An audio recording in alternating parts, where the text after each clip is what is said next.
Proverbe chapitre 3.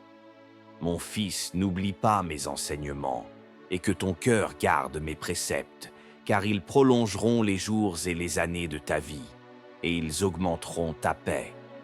Que la bonté et la fidélité ne t'abandonnent pas. Lis-les à ton cou, écris-les sur la table de ton cœur. Tu acquerras ainsi de la grâce et une raison saine aux yeux de Dieu et des hommes. Confie-toi en l'Éternel de tout ton cœur et ne t'appuie pas sur ta sagesse. Reconnais-le dans toutes tes voies et il aplanira tes sentiers. Ne sois point sage à tes propres yeux, crains l'Éternel et détourne-toi du mal. Ce sera la santé pour tes muscles et un rafraîchissement pour tes os. Honore l'Éternel avec tes biens et avec les prémices de tout ton revenu. Alors tes greniers seront remplis d'abondance et tes cuves regorgeront de mou. Mon fils, ne méprise pas la correction de l'Éternel et ne t'effraie point de ses châtiments. Car l'Éternel châtie celui qui l'aime comme un père l'enfant qu'il chérit. Heureux l'homme qui a trouvé la sagesse et l'homme qui possède l'intelligence. Car le gain qu'elle procure est préférable à celui de l'argent, et le profit qu'on en tire vaut mieux que l'or. Elle est plus précieuse que les perles, elle a plus de valeur que tous les objets de prix. Dans sa droite est une longue vie, dans sa gauche la richesse et la gloire. Ses voies sont des voies agréables, et tous ses sentiers sont paisibles.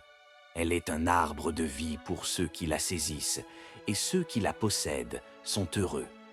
C'est par la sagesse que l'Éternel a fondé la terre. C'est par l'intelligence qu'il a affermi les cieux. C'est par sa science que les abîmes se sont ouverts et que les nuages distillent la rosée.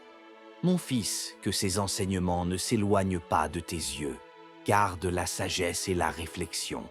Elles seront la vie de ton âme et l'ornement de ton cou. Alors tu marcheras avec assurance dans ton chemin, et ton pied ne heurtera pas. Si tu te couches, tu seras sans crainte, et quand tu seras couché, ton sommeil sera doux. Ne redoute ni une terreur soudaine, ni une attaque de la part des méchants, car l'Éternel sera ton assurance, et il préservera ton pied de toute embûche. Ne refuse pas un bienfait à celui qui y a droit, quand tu as le pouvoir de l'accorder. Ne dis pas à ton prochain, « Va et reviens, demain je donnerai », quand tu as de quoi donner. Ne médite pas le mal contre ton prochain lorsqu'il demeure tranquillement près de toi. Ne conteste pas sans motif avec quelqu'un lorsqu'il ne t'a point fait de mal. Ne porte pas envie à l'homme violent et ne choisis aucune de ses voies, car l'Éternel a en horreur les hommes pervers, mais il est un ami pour les hommes droits. La malédiction de l'Éternel est dans la maison du méchant, mais il bénit la demeure des justes. Il se moque des moqueurs, mais il fait grâce aux humbles. Les sages hériteront la gloire, mais les insensés ont la honte en partage.